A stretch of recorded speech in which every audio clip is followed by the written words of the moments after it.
Hello मेरे दोस्तों, मैं राहुल और स्वागत है आप लोगों का आपके अपने यूट्यूब चैनल आर के सेंटर पे। दोस्तों आज के वीडियो में आपको रिव्यू जी हिस्ट्री सेमेस्टर 4 के एक इम्पॉर्टेंट क्वेश्चन को क्लियर किया जाने वाला है।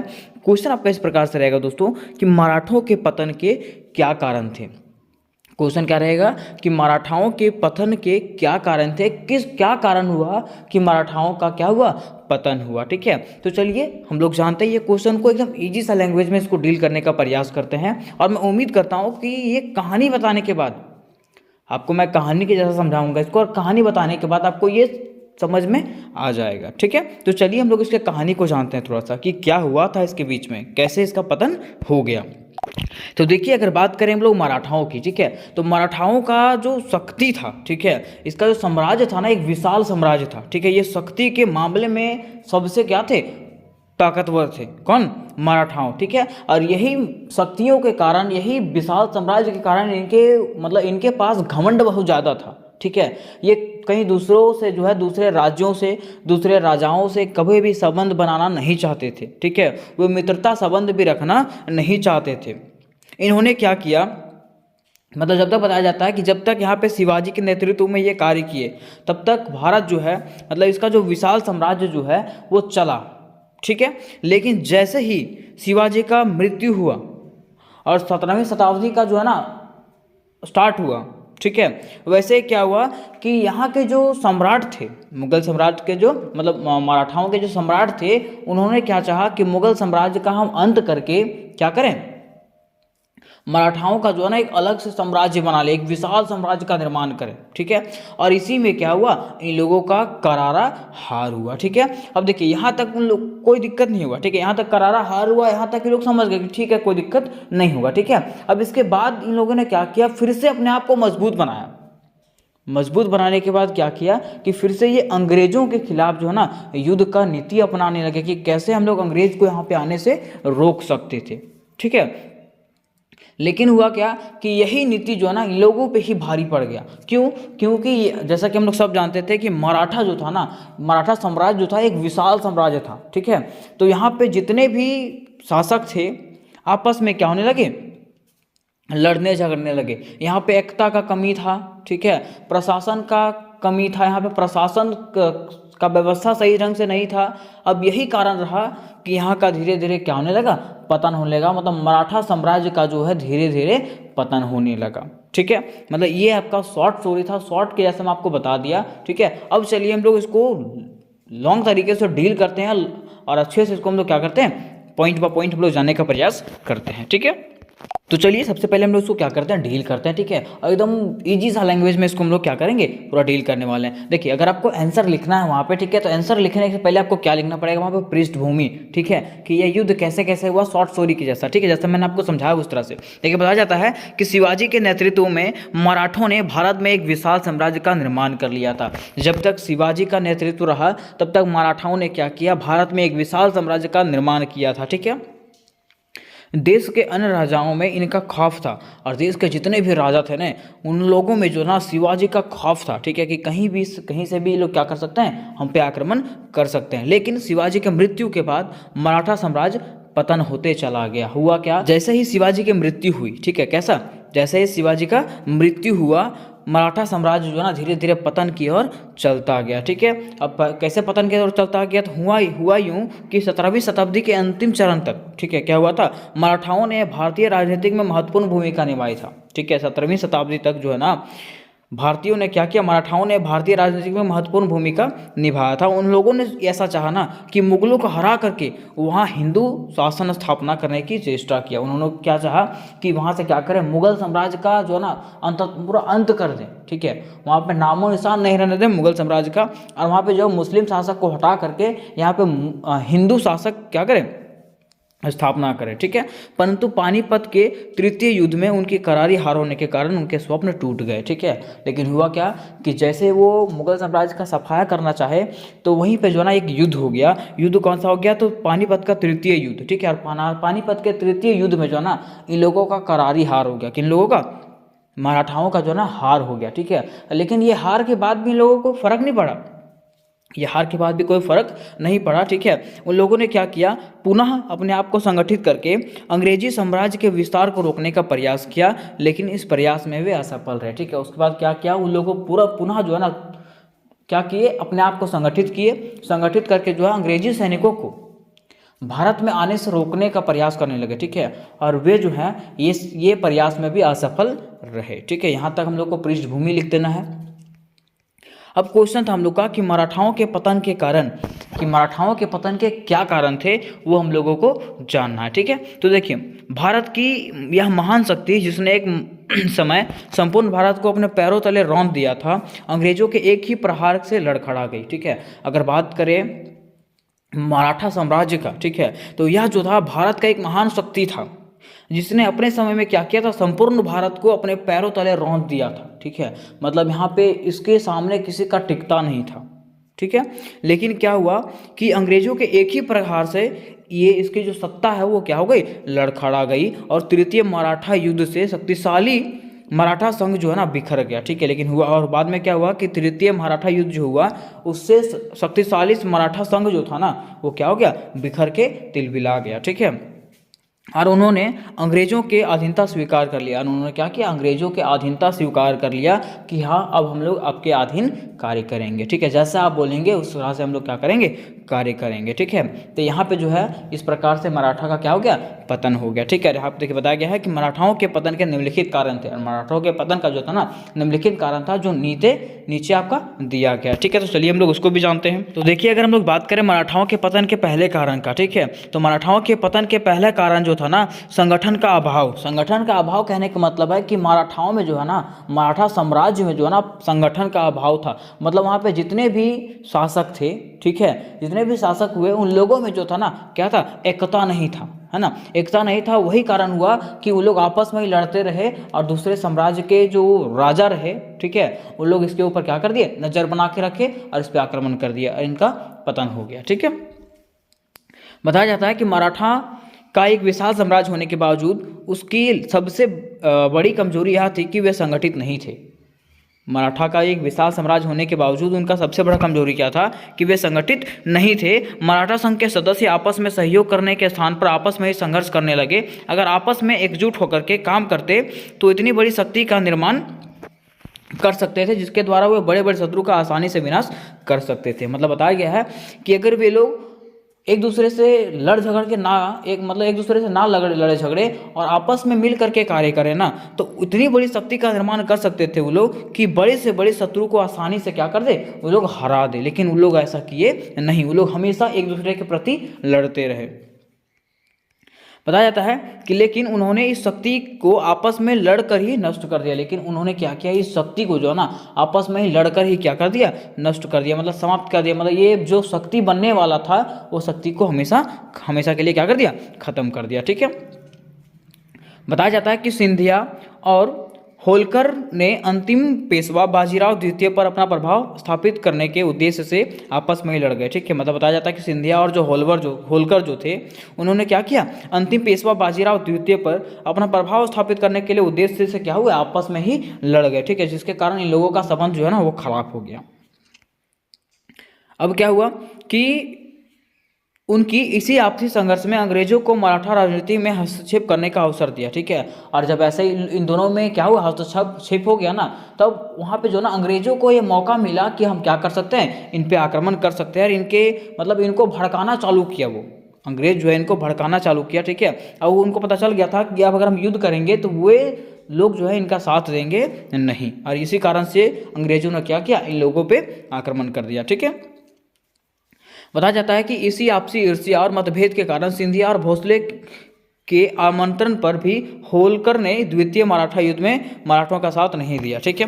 अब हुआ क्या कि जब वहाँ पे द्वितीय मराठा युद्ध हुआ था, ठीक है, तो सिंधिया और भोसले के आमंत्रण पर भी जो है ना होलकर ने क्या किया, द्वितीय मराठा युद्ध में मराठाओं का साथ नहीं दिया, ठीक है। और जब साथ नहीं दिया तो क्या हुआ, इसमें से मराठाओं का हार हो गया, ठीक है। वो जो है ना मौन दर्शक बन करके मतलब देखते रहा, ठीक है, बस खड़ा होकर के देख रहा था कि क्या क्या हो रहा था, वो मराठाओं का साथ दिया नहीं, ठीक है।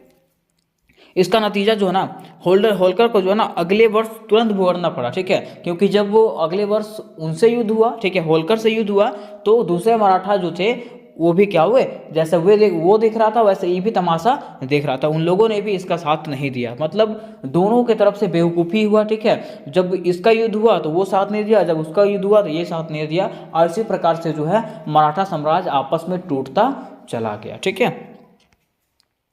और यही कारण हुआ कि उन लोगों को अकेले अकेले अंग्रेजों का सामना करना पड़ा, और लोग अकेले अंग्रेजों का सामना नहीं कर पाए, और धीरे धीरे साम्राज्य जो है वो टूटता चला गया, ठीक है।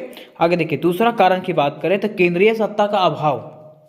अब केंद्रीय सत्ता का अभाव कहने का मतलब क्या है, जैसे मान लीजिए प्रथम विश्व युद्ध हुआ था, ठीक है, द्वितीय विश्व युद्ध हुआ था, तो वहाँ संयुक्त राष्ट्र का निर्माण हुआ था, ठीक है, कि वहाँ पे क्या कर सके, उसको युद्ध को जो है ना दबा करके रखा जाए,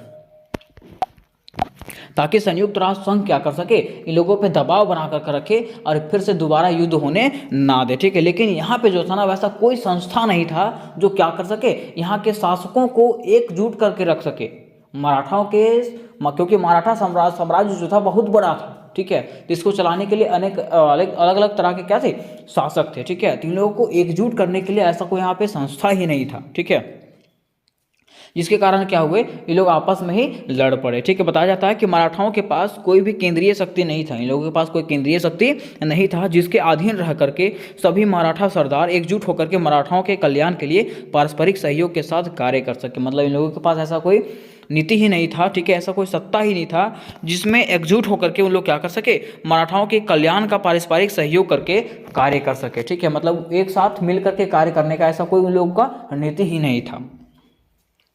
वे आपस में संगठित भी नहीं थे, वे जो थे, अगर मराठाओं की बात करें तो वे आपस में संगठित ही नहीं थे।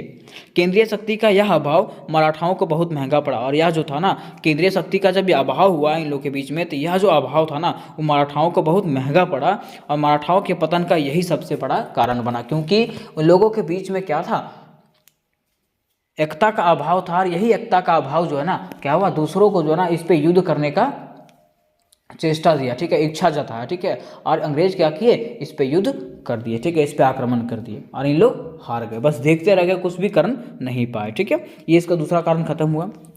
अगला कारण देखिए, अगला कारण है आर्थिक विकास की उपेक्षा। आर्थिक विकास की उपेक्षा कहने का मतलब है कि मराठा साम्राज्य की अगर बात करें तो मराठा साम्राज्य जो था ना बहुत विशाल था, बहुत बड़ा था, ठीक है, तो इसको चलाने के लिए उस हिसाब से व्यय भी तो चाहिए, लेकिन वैसा व्यय यहाँ पे प्राप्त होता नहीं था। बताया जाता है कि मराठा साम्राज्य अत्यंत विशाल था, लेकिन उन्होंने अपने विशाल साम्राज्य की आर्थिक विकास की ओर समुचित ध्यान नहीं दिया, इसी कारण उसकी आय हमेशा अनिश्चित रहते थे।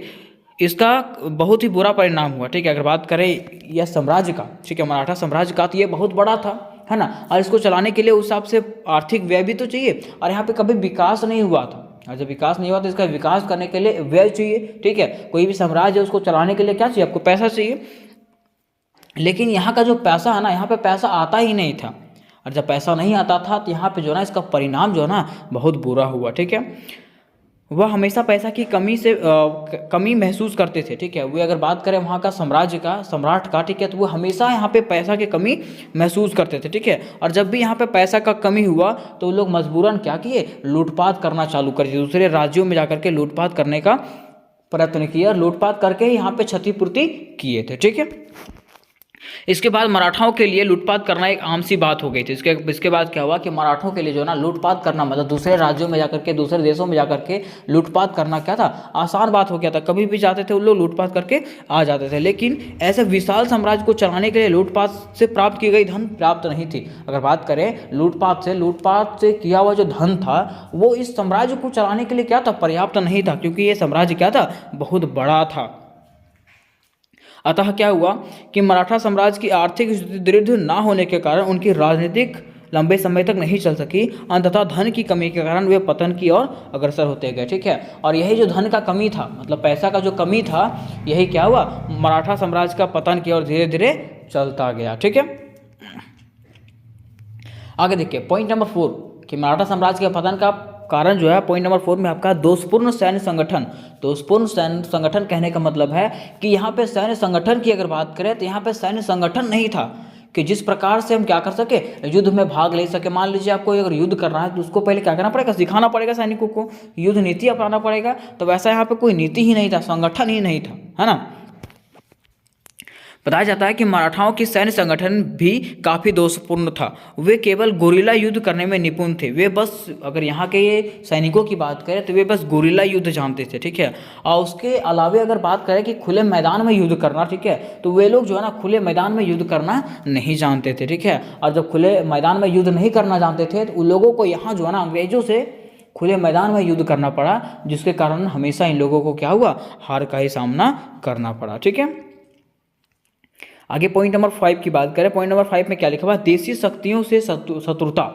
देशी शक्तियों से शत्रुता कहने का मतलब है कि मराठा साम्राज्य की अगर बात करें तो मराठा साम्राज्य जो है ना अपने समय में एक सबसे बड़ा साम्राज्य था, ठीक है। और सबसे बड़ा क्या था, साम्राज्य था, और सबसे शक्तिशाली साम्राज्य था, ठीक है। तो ये सोचता था कि मुझे किसी से मदद लेने की ज़रूरत नहीं है, मुझे किसी दूसरे राज्यों से मित्रता की ज़रूरत नहीं है, ठीक है। और वो जो है दूसरे राज्यों के साथ मित्रता बना करके नहीं रख पाया। और जब युद्ध हुआ, अंग्रेजों से जब युद्ध हुआ तो वो लोग जो है ना इसका साथ नहीं दिए, है ना। बताया जाता है कि मराठा इस समय देश के सबसे शक्तिशाली समझी जाती थी। इस कारण वह राजपूतों और सिखों के राज्य में हमेशा लूटमार मचाते रहते थे। इस कारण देश के अंदर के अन्य साम्राज्य हमेशा मराठों के शत्रु बने रहे, ठीक है। ऐसे में मराठा साम्राज्य में अंग्रेजों के आक्रमण के खिलाफ मराठों को अकेले ही संघर्ष करना पड़ा। देश के अन्य ताकतें भी मराठों के विरुद्ध हमेशा अंग्रेजों का साथ देने लगे थे, ठीक है। मतलब बताया गया कि मराठा साम्राज्य जो है ना अपने आपसी देशों को जो है ना हमेशा क्या रहा, वहाँ पे लूटमार मचाते रहा, जिसके कारण वो जो देश थे ना, वो जो राज्य थे, वो कभी मराठाओं का साथ नहीं दिए। जब अंग्रेज इस पे हमला किए तो वे लोग बस देखते रहे और कभी भी इसका साथ नहीं दिए। वे लोग क्या किए कि इसका साथ नहीं देकर के अंग्रेजों का साथ देने लगे, क्योंकि मराठाओं ने क्या किया था, उन लोगों पर बहुत अत्याचार किया था, है ना। बताया जाता है कि मराठों ने कभी भी देश के अन्य ताकतों के साथ मित्रता का संबंध स्थापित करने की कोशिश नहीं की, और इसी वजह से विदेशी आक्रमण के एक समय उन्हें किसी का साथ नहीं मिल पाया। मतलब बताया गया है कि मराठा साम्राज्य जो है ना वो कभी भी मराठों के सम्राट जो थे वो कभी भी अपने अन्य देशों के साथ जो है ना मित्रता का संबंध नहीं रखना चाहते थे, ठीक है। और यही कारण हुआ कि जब विदेशी आक्रमण हुआ मराठा पे, ठीक है, तो कोई भी दूसरा देश जो है ना इसका साथ देने के लिए नहीं आया, और ये जो है ना पतन के तरफ अग्रसर होते चला गया, ठीक है। अब देखिए इसका अगला कारण जो रहा, पानीपत का पराजय रहा। क्या रहा, पानीपत का पराजय रहा, ठीक है। ये मराठा यहाँ पे सोच रहे थे ना कि हम क्या करें, मुगल साम्राज्य का यहाँ पे हमेशा के लिए अंत कर दें, ठीक है, यहाँ से सफाया कर दें, ठीक है। लेकिन ये सोच उन पे ही भारी पड़ गया, है ना। बताया जाता है कि वर्ष 1771 ईस्वी तक मराठों की ख्याति पूरे भारतवर्ष में फैल चुकी थी। मुगल सम्राट शाह आलम भी उसके हाथ की कठपुतली था, लेकिन ठीक इसी समय अफगानिस्तान के शासक अहमद शाह अब्दाली ने मराठा साम्राज्य पर आक्रमण किया, ठीक है। मतलब बताया जाता है कि 1771 ईस्वी में मराठों का जो प्रसिद्धि जो था ना, फेमस जो था, वो पूरे भारतवर्ष में फैल चुका था, ठीक है। सब लोग जान रहे थे कि यहाँ पे मराठा आए हैं, ठीक है। और यहाँ के साथ साथ मुगल सम्राट जो था, शाह आलम जो था, वो भी क्या था, इसका हाथ का कठपुतली था। जैसे जैसे मराठा बोल रहे थे वैसे वैसे मुगल सम्राट कार्य कर रहा था, ठीक है। लेकिन इसी वर्ष क्या हुआ कि वहाँ पे जो है ना अफगानिस्तान का शासक जो है ना अहमद शाह अली ने क्या किया, मराठा साम्राज्य पर आक्रमण कर दिया, ठीक है। अब आक्रमण करने के बाद क्या हुआ, इस युद्ध में जो है ना मराठाओं का करारा हार हो गया। क्या हो गया, इसका हार हो गया। और जब इसका हार हो गया ना तो दूसरे देश जो है ना इसका खोखलापन समझने लगे, ठीक है, कि इसके पास कोई शक्ति नहीं है, किसके पास, मराठाओं के पास कोई शक्ति नहीं है। और दूसरे ओर क्या हुआ कि उसके बाद जो है ना मराठों और मुसलमानों के परस्पर संघर्ष के कारण मराठा साम्राज्य धीरे धीरे शक्तिहीन होते चला गया, ठीक है। और इसी तरह जब मराठाओं और मुसलमानों के परस्पर संघर्ष के कारण क्या हुआ कि मराठा साम्राज्य जो है ना वो धीरे धीरे शक्तिहीन होते चला गया। मतलब यहाँ पे शक्ति का कमी होने लगा, ठीक है। और इसी का सबसे बड़ा फायदा किसको मिला, अंग्रेजों को मिला। उन्होंने क्या किया, उनके उत्थान का मार्ग प्रशस्त हो गया, ठीक है। मतलब इससे सबसे बड़ा फायदा किसका हुआ, अंग्रेजों को हुआ। अंग्रेज जो है ना इसका रास्ता साफ हो गया अंग्रेजों का, वो आराम से आकर के क्या कर सकते थे, मराठा साम्राज्य पे आक्रमण कर सकते थे और मराठा साम्राज्य को जीत सकते थे। क्योंकि इससे ये युद्ध से जो है ना, पानीपत का युद्ध से जो है ना उन लोगों को पता चल गया था कि मराठा साम्राज्य बिल्कुल खोखला है, ये कुछ कर सकता नहीं है, इनके पास वो सैन्य शक्ति नहीं है, है ना, जिसके कारण क्या हुआ कि अंग्रेजी सेना जो है ना आकर के क्या हुए, इस पे हावी हो गए, किस पे, मराठा साम्राज्य पे, और यहाँ का जो सैनिक था वो कुछ कर पाया नहीं। आगे देखिए, मराठाओं का पतन का अगला बड़ा कारण क्या है कि जल शक्ति की अवहेलना। जल शक्ति का अवहेलना कहने का मतलब है कि मराठा साम्राज्य जो है वो कभी भी अपने जल शक्ति का जो है ना वो विकास नहीं कर पाया, ठीक है, वो इस पर ध्यान ही नहीं दिया। मराठाओं ने जल शक्ति की ओर कभी ध्यान नहीं दिया। और इसके विपरीत क्या था, अंग्रेजों ने जो ना, अंग्रेजों के पास विशाल शक्तिशाली जहाजी बेड़े थे, ठीक है, वो लोग हमेशा अपने जहाजी बेड़ों पर ध्यान देते रहे, ठीक है। और अतः क्या हुआ कि शक्तिशाली अंग्रेजी जहाज़ों ने क्या किया, आकर के यहाँ पे मराठाओं पर युद्ध कर दिया, ठीक है, आक्रमण कर दिया, ठीक है, जिसके कारण क्या हुआ कि शक्तिशाली अंग्रेजी जहाजी बेड़ों का सामना जो है मराठा नहीं कर पाया, और ये भी जो है उनका पतन का सबसे बड़ा कारण रहा, ठीक है। आगे देखिए, बताया जाता है अंग्रेजों की कूटनीति। हम लोग सब जानते हैं कि अंग्रेजों ने हमेशा से क्या अपनाया, कूटनीतिक अपनाया है, ठीक है, और ये कूटनीति अपना करके हम लोगों को जो है ना हमेशा से क्या किया है, दबा करके रखा है, ठीक है, और उसी यही कूटनीति जो है मराठा कभी समझ नहीं पाए, है ना। देखिए, बताया जाता है कि युद्ध में अंग्रेजों ने कूटनीति के सामने मराठा शक्ति टिक नहीं पाए, मतलब युद्ध में जो है ना अंग्रेजों के कूटनीति के सामने जो है मराठा शक्ति जो है ना टिक नहीं पाया, ठीक है। अंग्रेजों के युद्ध से पहले इन बातों का पूरी तरह से ज्ञान हो चुका था कि मराठाओं के पास कितनी सेना है, उनके पास कितने हथियार हैं, उनके मार्ग में कौन कौन सी नदियां और पुल आएंगे, युद्ध करने के लिए उपयुक्त जगह कौन सी होगी आदि। इसके अलावा अंग्रेजों ने विभिन्न देसी भाषाओं का भी ज्ञान प्राप्त कर लिया था, ठीक है। मतलब बताया गया है कि अंग्रेज जब युद्ध करने आ रहे थे मराठाओं से, ठीक है, तो युद्ध करने से पहले उन लोग हर चीज़ जान चुके थे कि मराठाओं के पास कितनी सेना है, उनके पास कितना हथियार है, कौन कौन से मार्ग हैं, कौन कौन से नदी है, कौन कौन से पुल हैं, ठीक है, हर चीज़ को उन लोग जान चुके थे, जिसके कारण क्या हुआ, वो लोग आकर के तुरंत मराठों पे क्या हो गए, हावी हो गए, हर तरफ से मराठाओं को घेर लिया। ये बताया जाता है कि जिसकी वजह से उनको मराठाओं की हर प्रकार की गोपनीय सूचना आसानी से पहुंच जाती थी। इसके विपरीत मराठाओं के पास ऐसी कोई कूटनीतिक शक्ति तथा योजना ही नहीं थी जिसका इस्तेमाल अंग्रेजों के खिलाफ किया जाए, और इस कारण में अंग्रेजों के सामने टिक नहीं पाए, ठीक है। और यही कारण रहा कि वे लोग जो है मराठाओं जो है अंग्रेजी शक्ति के सामने टिक नहीं पाया, और उन लोग अंततः क्या हुए, हार गए, ठीक है, उन लोगों के शरण में आ गए। किन लोगों के शरण में, अंग्रेजी सेनाओं के शरण में आ गए मराठा, ठीक है। आगे देखिए, बताया जाता है इसका सबसे बड़ा कारण रहा मराठा सरदारों की असमय मृत्यु। मतलब मराठा सरदार जो रहे, ठीक है, जैसे शिवाजी रहे, ठीक है, वो लोग असमय ही मर गए, ठीक है, मतलब जब तक इसका विकास ही हो रहा था, ठीक है, इसका विकास के समय ही उनका मृत्यु हो गया, और उनका मृत्यु होना ही क्या हुआ, ये साम्राज्य के असफलता का सबसे बड़ा कारण रहा, ठीक है। बताया जाता है कि मराठा सरदारों का असमय मृत्यु होना भी मराठा के पतन का एक सबसे बड़ा कारण था। शुरुआत में मराठाओं के पास योग्य एवं अनुभवी सरदार हुआ करते थे, लेकिन अंग्रेज और मराठाओं के युद्ध के समय उनके उत्तराधिकारी अत्यंत ही निकम्मे, स्वार्थी व अयोग्य थे। इस वजह से वे अंग्रेजों का सामना नहीं कर पाए, और 18वीं शताब्दी के आखिर 11 वर्षों में जो है मराठा साम्राज्य के अधिकांश योग्य व्यक्ति की मृत्यु हो चुकी थी। मतलब बताया जाता है कि शिवाजी के बाद जो है कि यहाँ पे जितने भी शासक आए, ठीक है, शुरुआत में क्या हुआ कि मराठाओं के पास योग्य और अनुभवी सरदार थे, लेकिन शिवाजी के बाद जितने भी शासक आए सारे के सारे क्या हुए, निकम्मे निकले, ठीक है, स्वार्थी निकले, मतलब अपना कार्य करते थे बस, ठीक है, अयोग्य थे, निकम्मे थे, वो लोग कार्य करते ही नहीं थे, है ना। इस वजह से क्या हुआ, वो लोग कभी भी अंग्रेजों का सामना नहीं कर पाए, और धीरे धीरे यह जो साम्राज्य था इसका क्या हो गया, पतन हो गया, ठीक है। अब देखिए, निष्कर्ष लिखना जरूरी है, क्योंकि कोई भी क्वेश्चन देते हैं उसमें निष्कर्ष डालना जरूरी है। निष्कर्ष कैसे लिखिएगा, तो उपरोक्त लिखे गए बिंदुओं से हमें यहाँ पता चलता है कि शिवाजी के बाद मराठा साम्राज्य में जितने भी शासक आए सारे नियोग्य निकले। मतलब शिवाजी के बाद जितने भी सम्राट यहाँ पे आए थे सारे के सारे क्या निकले, नियोग्य निकले, मतलब कोई काम के नहीं निकले, जिसकी वजह से वो अंग्रेजों का सामना नहीं कर पाए। जिसकी वजह से क्या हुआ, वे लोग जो थे अंग्रेजों का सामना नहीं कर पाए, और अंततः जो है मराठा साम्राज्य का अंत हो गया, और अंत में क्या हो गया, मराठा साम्राज्य का पतन हो गया, ठीक है। ये क्वेश्चन था आपका, ये इंपॉर्टेंट क्वेश्चन है जी हिस्ट्री का। अगर ऐसे रिलेटेड आपको और भी क्वेश्चन चाहिए तो सारे क्वेश्चन आपको एक प्लेलिस्ट में बना दिया गया है, जिसका लिंक आपको डिस्क्रिप्शन बॉक्स में मिल जाएगा, ठीक है। तो मिलते हैं नेक्स्ट वीडियो में, तब तक के लिए जय हिंद, जय भारत।